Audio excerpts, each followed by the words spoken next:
Hello viewers, welcome to 360 Investing. So as we have already witnessed a 15% fall in Nifty, mid cap small caps में fall ज़्यादा aggressive था. अगर हम stock specific बात करेंगे तो बेसिकली 25-30% से ज़्यादा जो स्टॉक गिरे हैं, अप्रॉक्सीमेटली 1000 स्टॉक्स हैं ऐसे. तो मार्केट ब्रेथ के अगर आप हिसाब से देखोगे तो मार्केट में सब जगह गिरावट हुई है and a lot of people are now expecting कि मार्केट में थोड़ी रिकवरी आ सकती है because they feel maximum negatives have already factored in the price. ठीक है. अब basically I have also spoken to lot of professionals recently. वहाँ से मुझे समझ में आया कि few people are they have already started accumulating good stocks because उनको लगता है कि as a long term investor कहीं कहीं पे वैल्यूएशन फेवरेबल है. Few people are still in a mode of question mark, मतलब उनको भी समझ नहीं आ रहा है. So they are in a wait in watch situation. Let's say हम यहाँ पर हम क्या करने वाले हैं आज की तारीख में. तो बेसिकली हमारा आज का वीडियो का एजेंडा होगा कि आपने रिसेंट में देखा होगा कि मार्केट में अच्छे न्यूज़ आए, कुछ अच्छे रिजल्ट्स भी आए, फिर भी सब स्टॉक्स में पिटाई हुई. इट्स लाइक मतलब धोबी घाट की तरह सबको धो डाला. ठीक है. अब बेसिकली होता भी है मार्केट में वैसे, क्योंकि जब रैली चलती है तो घोड़े के साथ साथ गधे भी दौड़ते हैं. तो बेसिकली जब वो डाउनफॉल में मोमेंटम आता है तो सबके लिए थोड़ी थोड़ी पिटाई होती है. अब बात ये आती है कि कौन से स्पेसेस हैं जहाँ पर थोड़ा सा वैल्यूएशन वाइज कंफर्ट है या तो ग्रोथ पॉसिबल दिख रही है, जिसके बारे में हम बात करेंगे. क्योंकि यहाँ पर आने वाले टाइम में इट बिकम वेरी इंपेरेटिव कि हमें स्टॉक स्पेसिफिक एक्शन देखने मिलेगा मार्केट में. तो जहाँ पर आपको वैल्यूएशन कंफर्टेबल दिख रहा है और जहाँ पर ग्रोथ पॉसिबल दिख रही है, उसमें शायद से रिकवरी थोड़ी सी ज़्यादा बेटर आए. तो ये हमारा आज का मोटिव होगा. So I am going to discuss a few sectors along with you. So basically यहाँ पर हम डिस्कस करेंगे, कुछ आइडियाज़ वगैरह भी मैं आपके साथ में शेयर करूंगा, but that will be for educational purpose because I am not giving any buy or sell recommendation in this video as a standard disclaimer. So जो लोग 360 इन्वेस्टिंग को नहीं जानते हैं, मुझे पहली बार सुन रहे हैं, देख रहे हैं, I am a research analyst eight 360 investing. हम मार्केट रिसर्च करते हैं. अगर आप देखने में, सुनने में, समझने में दिलचस्पी रखते हो, if you are really interested to understand market research और सेक्टर एनालिसिस प्लेलिस्ट, हमने काफ़ी सारे टेक्निकल्स के ऊपर वीडियोस बनाए, फंडामेंटल्स के ऊपर वीडियो बनाए. सब्सक्राइब नहीं किया है तो सब्सक्राइब कर लीजिए ऐसी और डिटेल एनालिसिस के लिए. So hit the like button before we start with this. Let's get started.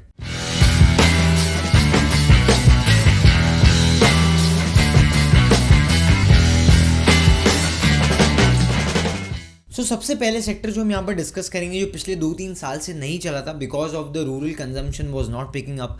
अभी भी आज की तारीख में आप देखोगे डोमेस्टिक कंजम्पशन काफ़ी स्लो है इंडिया का, और इसलिए आपने देखा होगा पास्ट में कंपनीज लाइक नेस्ले और HUL have not posted good numbers.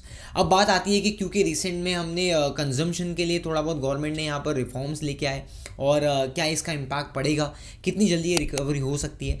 तो बेसिकली यहाँ पर हम कुछ स्टॉक्स के बारे में एनालिसिस करेंगे. बेसिकली अब ब्रिटानिया देखते हैं. सो पहला कंपनी हम लेते हैं ब्रिटानिया. ब्रिटानिया में आप देखोगे तो ऑलमोस्ट 52 का PE मल्टीपल चल रहा है अभी. लेकिन उससे पहले हम थोड़ा सा परफॉर्मेंस के ऊपर नज़र डालते हैं. So you can see performance, जो अपना सेल्स ग्रोथ है that is approximately 7.9%, and PAT growth जो है वो ज़्यादा नहीं आई है, सिंगल डिजिट में 4% का पैट ग्रोथ आई है. पिछले कुछ क्वार्टर्स में देखोगे तो Britannia being a reputed brand काफ़ी इनकन्सिस्टेंट रहा है, -11%, -4%. तो ये क्लियरली हमें बताता है कि consumption story has not played good in last couple of years. And same is the scenario with Nestle and HUL also. उसके बारे में बात करेंगे. लेकिन एक चीज़ है, यहाँ पर वैल्यूएशन थोड़ा सा कंफर्टेबल होते जा रहा है. इन द EPS बार हमने देखा कि फ्लैट है EPS बार, तो कोई मेजर ग्रोथ हमें EPS में देखने नहीं मिला, और यहाँ पर गिर के 52 के आसपास आ गया है. सो हिस्टोरिकल एवरेज के हिसाब से जब भी ये 50 के नीचे जाता है सो इट बिकम्स मोर लिक्विडेटिव. सो मुझे लगता है कि one need to check it because ये हमेशा ही जब भी हिस्टोरिकली ये नीचे गया है 50 के नीचे PE मल्टीपल में, उसके बाद में अच्छा रिकवरी स्टॉक में और अर्निंग्स में दोनों में देखने मिला है. सो यहाँ पर भी हो सकता है कि आने वाले टाइम में ये चीज़ प्लान आउट हो वापस से. करंट सिचुएशन में the numbers are not looking very good because the results are not very much encouraging. आप यही चीज़ आप नेस्ले में भी देख सकते हो. सो हम नेस्ले भी ओपन करते हैं यहाँ पर. सो नेस्ले में भी आप ये सेम चीज़ देख सकते हो. नेस्ले का भी जो PE मल्टीपल है वो 68 के आसपास आ गया है अभी. अगर आप हिस्टोरिकली देखोगे पिछले 10 सालों में, तो नेस्ले का PE मल्टीपल नॉर्मली 80-85 के ऊपर होता है. उनका मीडियन ही अप्रॉक्सीमेटली 70-75 के आसपास में है. आई एम श्योर या 72 है, एंड अभी फ़िलहाल it's trading at 68. So basically अगर आप ये इसके मल्टीपल्स के हिसाब से देखोगे तो थोड़ा सा फेयरली वैल्यूड हो गया है कंसिडरिंग द साइकिल जो हमने पास्ट में देखा. बट यहाँ पर अल्टीमेटली आपको ये देखना है कि मार्केट में ग्रोथ जब आएगी तब स्टॉक प्राइस को रिवॉर्ड मिलेगा. जैसे हम देखते हैं कि पास्ट में मैगी का जो अनसर्टेनिटी हुआ था बिजनेस में, जब भी कोई डेंट लगता है तो वहाँ पर स्टॉक जल्दी जल्दी गिरता है, डी रेट होता है मोमेंटम। वैसे ही री रेट तब होगा जब ग्रोथ आना शुरू होगी। तो अभी फिलहाल कंडीशंस तो फेवरेबल, मतलब वैल्यूएशंस तो फेवरेबल के आसपास आ गए, लेकिन ग्रोथ नहीं दिख रही है। जो पहले आपका 10%, 15%, 18% का ग्रोथ था, 20% का, now it has fall to single digits, which is getting even worst because 3%, 1%, ये 1% मुझे नहीं लगता है कि पिछले 2-3 साल में आया है। इनफैक्टली पोस्ट कोविड तो आया नहीं था। तो पिछले 1-1.5-2 साल से यहाँ पर भी ग्रोथ स्लो डाउन होते आ रही है and there is no sign of recovery as such. तो अभी यहाँ पर क्वार्टरली नंबर्स पे आपको ट्रैकिंग रखना पड़ेगी।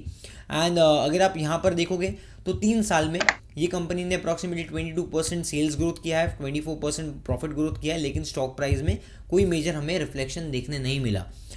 रिटर्न ऑन कैपिटल एम्प्लॉयड का कोई प्रॉब्लम नहीं है यहाँ पर बिकॉज कैश रिच कंपनी है और रिटर्न ऑन कैपिटल एम्प्लॉयड काफ़ी अच्छा हेल्दी जनरेट कर पाती है, ये आप यहाँ पर देख पा रहे हो। So working capital is not a problem, balance sheet is not stretched. So this becomes a की डोमिनेंट प्लेयर्स जब मार्केट में ग्रोथ आता है, जैसे आपका कंजम्पशन बूस्ट होने लग जाएगा, क्योंकि कंपनी में क्वालिटी भी है मैनेजमेंट का और बिजनेस का, इसलिए इसको ज़्यादा बेटर मोमेंटम मिलेगा। Because see why I am saying so is because आज की तारीख में आप देखोगे क्या हो रहा है मार्केट में। पहले 6 महीने 8 महीने पहले ग्रोथ मोमेंटम के वजह से मार्केट चल रहा था, लेकिन अब क्या हुआ, जो मेजर फ्रॉथ है वो ख़त्म होने लग गया है। तो अब क्या होगा, people will again go back to your quality of business. जैसे हमने पोलराइजेशन में 2018-19 में देखा था, जब lot of companies, lot of mid cap small caps were coming out with scams, जहाँ पर मैनेजमेंट के इश्यूज भी हो रहे थे, लाइक पीसी ज्वेलर्स हो गया या फिर IL&FS हो गया या DHFL हो गया, मनपसंद हो गया। So lot of people started ignoring small cap and mid cap stocks and they then the market shifted towards the quality like Pidilite हो गया, एशियन पेंट्स हो गया। तो आप 2019 में देखोगे ना, मार्केट बेथ काफ़ी वीक था, मिड कैप स्मॉल कैप्स में ग्रोथ नहीं आ रही थी, लेकिन लार्ज कैप्स में स्टॉक प्राइस करेक्ट नहीं हो रहे थे क्योंकि lot of people were chasing large cap companies because of their consistency.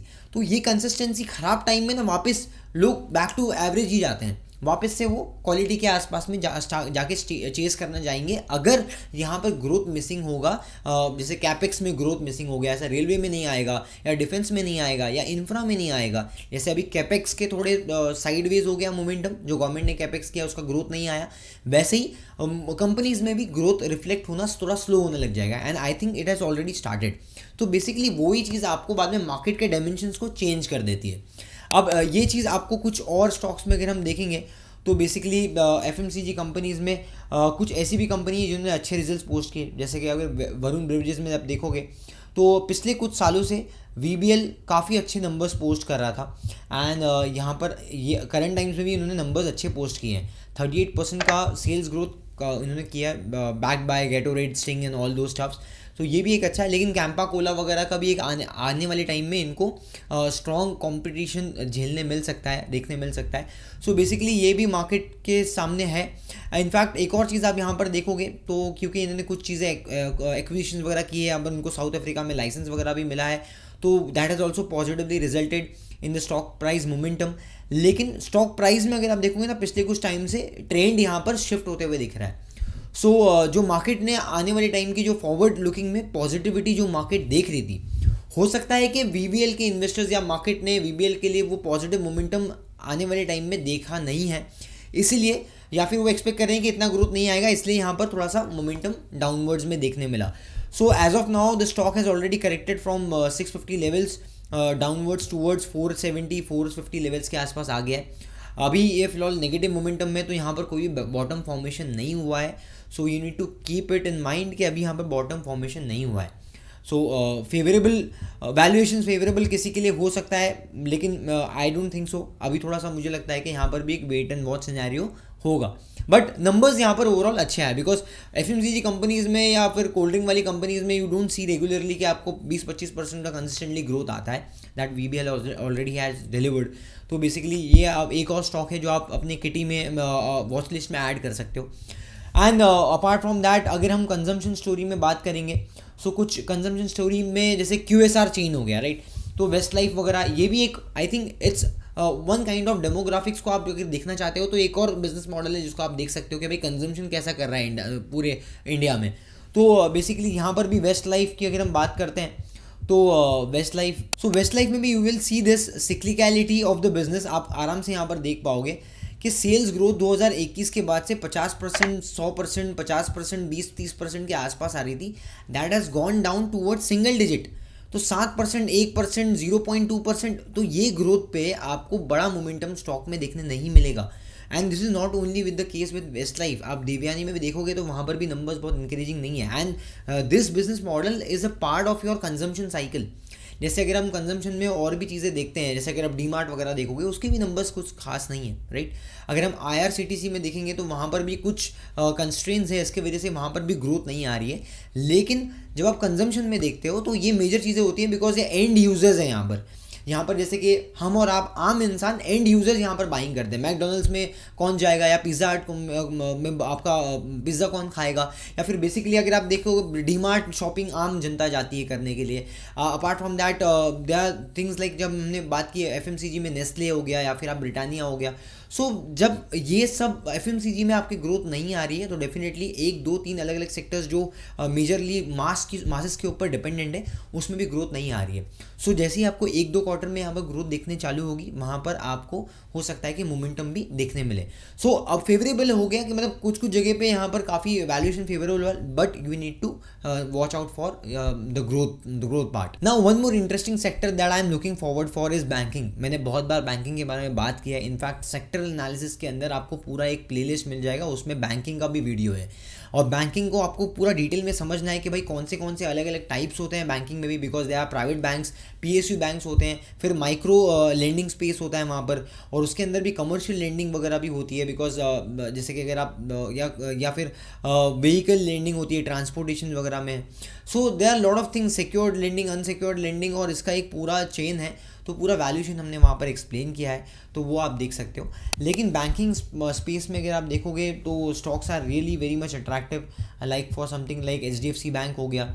Although अब यहाँ पर HDFC बैंक में क्या प्रॉब्लम चल रहा था पिछले कुछ टाइम से कि RBI ने इनको अपने क्रेडिट रेट्स पे, मतलब क्रेडिट इशू करने के लिए स्लो डाउन करने के लिए बोला, because credit to deposit ratio इनको 100 के नीचे लेके आना था, 85-90 के आसपास लेके आना था। सो अब इसमें क्या होता है कि इसमें दो ही चीज़ें हो सकती है, या तो बैंक डिपॉजिट्स को बहुत तेज़ी से बढ़ाए, या तो फिर क्रेडिट ग्रोथ और क्रेडिट को इशू करना थोड़ा सा लिमिट कर दे। सो इन शॉर्ट ये तो ऐसा हो गया कि क्रेडिट धंधा ही नहीं करो आपका मेन, एंड दूसरा ये कि आपका डिपॉजिट रेट्स को बहुत तेज़ी से बढ़ाओ, because that is not possible, because they are already growing at a decent pace, and for bank like HDFC bank already इतना ग्रो हो चुका है। So your faster growth rates becomes more less practical, more or less. तो अब यहाँ पर ये चीज़ें हो रही है, लेकिन अब यहाँ पर आप देखोगे तो ये क्वार्टर के रिजल्ट आने वाले क्वार्टर के अच्छे एक्सपेक्टेड है, बिकॉज लास्ट क्वार्टर है। एंड अपार्ट फ्रॉम दैट यहाँ पर अगर आप वैल्यूएशन वाइज देखोगे तो प्राइस टू बुक वैल्यू के हिसाब से 2.8 के आसपास आ गया है, जो हिस्टोरिकली अगर आप देखोगे पिछले 10 साल में काफ़ी कम रहा है। तो मैं आपको यहाँ पर बताता हूँ बुक्स में, प्राइस टू बुक में अगर आप पिछले 10 साल का एनालिसिस करते हो HDFC बैंक का, सो पिछले 10 सालों में कभी HDFC बैंक 2 पॉइंटर में हार्डली कभी आया, जो रिसेंट टाइम्स में आया। इनफैक्ट कोविड के टाइम पे भी 2 पॉइंटर में नहीं आया था, 2.9 आया था लास्ट। तो बेसिकली 2.6, 2.8 के आसपास में अगर आपको HDFC बैंक दिख रहा है और यहाँ पर ग्रोथ रेट्स दिख रहे हैं, बिकॉज EPS आप देख रहे हो अभी भी राइजिंग है। So I think longer term trajectory में it can be a good idea for lot of investors, those who want to start fresh with HDFC bank. And apart from that ICICI bank, Kotak bank, Axis bank, ये सब जगह पे NPA cycle का उतना issue नहीं है अभी फ़िलहाल। Asset quality has been very much good. Apart from that उसके अलावा जो भी अभी RBI के नॉर्म्स हैं वो थोड़े से नॉर्मलाइज होने वाले हैं। एंड अपार्ट फ्रॉम दैट एक और चीज़ है कि जो आपका इंटरेस्ट रेट का साइकिल भी शुरू होने वाला है, डाउन साइकिल। जैसे इंटरेस्ट रेट रिसेंट में पास्ट में राइज हो रहे थे, अब इंटरेस्ट रेट कट होने शुरू हो जाएंगे। So again it will create a good scenario for the business cycle, और यहाँ पर भी बैंकिंग के भी यहाँ पर एक बेनिफिट हो सकता है। Apart from that there quality NBFCs like Bajaj finance, Chola finance या फिर श्रीराम ट्रांसपोर्ट फाइनेंस। तो बेसिकली ये भी कंपनीज अच्छे रिजल्ट्स प्रोड्यूस कर रही है। सो ये भी थोड़ा सा वैल्यूएशन वाइज कंफर्टेबल हो गई है यहाँ पर। तो मुझे लगता है कि आने वाले टाइम में आपको यहाँ पर भी मोमेंटम देखने मिलेगा। इनफैक्ट बजाज फाइनेंस में आप सरप्राइजिंगली देखोगे रिसेंट कुछ टाइम्स में रिसेंट जो फॉल है इसमें बजाज फाइनेंस उल्टा अदर वे अराउंड परफॉर्म किया है। मतलब मार्केट गिरा है 10-15% से, 10-15% से बजाज फाइनेंस ऊपर गया है। तो basically that is also you need to understand कि स्टॉक में जहाँ पर रिलेटिव स्ट्रेंथ आ रहा है वहाँ पर बिजनेस के जो एक साइकिल है वो बेटर होते हुए दिख सकते हैं, दैट इज़ अ पॉसिबिलिटी। और ये हमें चोला में भी दिखा, बिकॉज चोला में भी नीचे से ऊपर चले गया स्टॉक। जैसा अगर आप यहाँ चोलामंडलम फाइनेंस में देखोगे तो एक महीने पहले Cholamandalam finance was trading near to 1250 levels, और यहाँ पर अब 1450 के आसपास हो गए। Same thing we have seen with Shriram finance also. तो ये मुझे लगता है दो स्पेस जो आने वाले टाइम में अच्छे कर सकते हैं। वन मोर थिंग जहाँ पर प्राइवेट कैपेक्स हुआ है ऑलरेडी पिछले 1-2 साल से, that is your hospital sector. तो हॉस्पिटल चेन के बारे में मैं ऑलरेडी आपको यहाँ पर बताऊँगा। सो बेसिकली यहाँ पर हम हॉस्पिटल्स का एक पूरा लिस्ट ओपन कर लेते हैं आप लोगों के लिए। तो यहाँ पर आप देख सकते हो हॉस्पिटल में भी अब हॉस्पिटल्स को हमें ईवी टू एबिटा के ऊपर हम इसको वैल्यू करते हैं, बिकॉज हॉस्पिटल चेन में क्या होता है ना कि आप ग्रीन फील्ड कैपेक्स और ब्राउन फील्ड कैपेक्स भी करते हो, और यहाँ पर कैपेक्स का जो एक ब्रेक इवन पॉइंट होता है वो काफ़ी साल लगते हैं पूरा रिकवर होने के लिए। तो बेसिकली 6-7 साल लग जाते हैं अगर आपका ग्रीन फील्ड प्रोजेक्ट होता है तो बेसिकली यहाँ पर हमें ये चीज़ देखना होता है, क्योंकि कैपिटल इंटेंसिव सेक्टर है, इसलिए यहाँ पर आपको ईवी बाय एबिटा पे इसको वैल्यू करना है। इनफैक्ट आप ये चीज़ अभी देख पाओगे यहाँ पर कि काफ़ी सारे कंपनीज़ ने न्यू बेड्स के एडिशन किए हैं। आपको मैं बता दूंगा कि हॉस्पिटल के ऊपर भी हमने ऑलरेडी डिटेल एनालिसिस बनाया था, इनफैक्ट 11 महीने पहले बनाया था, जब हम काफ़ी कॉन्फिडेंट थे एंड काफ़ी जगह हमने पोजीशन भी बनाई थी हॉस्पिटल चेन में। तो वहाँ पर आपको बहुत अच्छे ग्रोथ रेट्स देखने मिले पिछले 10 महीनों में, और अभी भी मुझे लगता है कि कुछ जगह पे यहाँ पर फेवरेबल है वैल्यूएशंस। तो बेसिकली ऐसे अब यहाँ पर HCG में आप देखोगे हेल्थ केयर ग्लोबल में तो 20 EV बाय एबिटा पे आपको मिल रहा है। इनफैक्ट अगर आप एक और कंपनीज में देखोगे विच इज़ योर नारायण हुदराले, तो रिसेंट में बड़ी बड़ी म्यूचुअल फंड्स ने ऐसे कॉन्ट हो गया या फिर आप पराग पारिक हो गया, इन्होंने ऑलरेडी नारायण हुदराले बाई किया है अपने इसमें। सो हम भी काफ़ी सारे बुलिश थे नारायण हुदराले पे, if I am not wrong. हमने रिसेंट कुछ वीडियोस में इसको कवर भी किया था। और एक और हॉस्पिटल जो मुझे लगता है better, that is rainbow, because ये चाइल्ड स्पेशलिटी के अंदर आता है, और चाइल्ड स्पेशलिटी के ऊपर कोई बहुत ज़्यादा हॉस्पिटल्स हैं नहीं उसके अंदर। तो क्योंकि एक थोड़ा सा अलग नीश सेगमेंट हो गया यहाँ पर, इसलिए चिल्ड्रन स्पेशलिटी हेल्थ केयर में अंदर रेनबो आता है। तो वहाँ पर भी 25 की EV बाय एबिटा पे आपको ये मिल रहा है, और पिछले 1 साल में 13% का रिटर्न्स आया। रीसेंट करेक्शन में थोड़ा सा रिटर्न्स इसके ख़राब हो गए, लेकिन उसके अलावा आप देखोगे तो ये भी कंपनी ने अच्छा रिजल्ट पोस्ट किया है। And there are few expensive spaces like Apollo hospital हो गया या फिर मैक्स केयर हेल्थ केयर हो गया, तो ये भी कुछ एक्सपेंसिव स्पेसेस है। आई am not very much sure with the valuations comfort. And एक और चीज़ आपको यहाँ पर देखनी है कि इसमें कुछ हमने डायग्नोस्टिक वाले कंपनीज भी दिए, जैसे कि मेट्रोपोलिस हो गया, लालपात लैब्स हो गया, तो उनके लिए अभी साइकिल फेवरेबल नहीं है। तो बेसिकली वो चीज़ें आप थोड़ा सा अवॉइड कर सकते हो। बट देन मुझे लगता है कि कुछ स्टॉक्स जो मैंने यहाँ पर डिस्कस किए, इनफैक्ट इंद्रप्रस्थ मेडिकल वगैरह रिसेंट पास्ट में इन्होंने काफ़ी अच्छे नंबर्स डिलीवर किए हैं। So I am sure with the double digit growth rates आने वाले टाइम में हॉस्पिटल चेन के अंदर भी थोड़ा सा अच्छे मोमेंटम आपको देखने मिलेंगे। सो अगर आप यहाँ पर चार्ट्स पे अगर आप देखोगे ना, तो Narayana already other way around गया है, रिसेंट फॉल का कुछ फ़र्क ही नहीं पड़ा नारायण को। तो NH ऑलरेडी अभी ऑल टाइम हाई के ऊपर चल रहा है। सो अगर डिप मेरे हिसाब से I am again waiting for this dip, तो अगर आप ये डिप आता है so it might become more lucrative. अगर ये डिप यहाँ पर 1400 के आसपास आता है कहीं NH के अंदर, अभी फिलहाल तो 1500-1600 के आसपास चल रहा है। सो ये एक अच्छा पैटर्न फॉर्म होगा यहाँ पर। एंड अपार्ट फ्रॉम दैट मुझे लगता है कि जैसे कि कुछ और भी स्टॉक्स हैं यहाँ पर, जैसे मैक्स हेल्थ केयर हो गया, तो ये अभी भी ट्रेंड वाइज पॉजिटिव है। क्या होता है जब स्टॉक अच्छा डिलीवर कर रहा होता है ना नंबर्स, तो उसका ट्रेंड पॉजिटिव होता है। अभी भी यहाँ पर ट्रेंड थोड़ा सा पॉजिटिव है अगर आप सेकेंडरी ट्रेंड देखोगे, and also the primary trend is positive. So इसके भी ग्रोथ नंबर्स हमें ट्रैक करने पड़ेंगे। Same applies to your Apollo hospital also. So fundamental is very important. आने वाले टाइम में आपको फंडामेंटल के बेसिस पे स्टॉक को थोड़ा सा फिल्टर करना पड़ेगा, बिकॉज टेक्निकल्स अभी क्या होगा, साइडवेज हो जाएगा, बिकॉज मार्केट वाइड वैल्यूएशंस थोड़े से कंफर्टेबल हो गए। जैसे मैंने आपको बोला कि मैं वैल्यूएशंस के बारे में बात करूंगा, तो आज के तारीख में निफ्टी अप्रॉक्सीमेटली आपका 19.8 के PE मल्टीपल के आसपास आ गया है, जो हिस्टोरिकली अगर आप देखोगे तो फेयरली वैल्यूड के आसपास आ गया है। लेकिन अगर मार्केट में और शॉकर्स हैं आने वाले टाइम में, सो यहाँ से हो सकता है कि पुल बैक के बाद में वापस से डाउनवर्ड फॉल या साइडवेज मोमेंटम शुरू हो सकता है, इसकी प्रोबेबिलिटी है। तो आपको कॉशियसली देखना पड़ेगा कि शॉर्ट टर्म मीडियम टर्म में कैसे मार्केट के फंडामेंटल्स प्ले आउट होते हैं।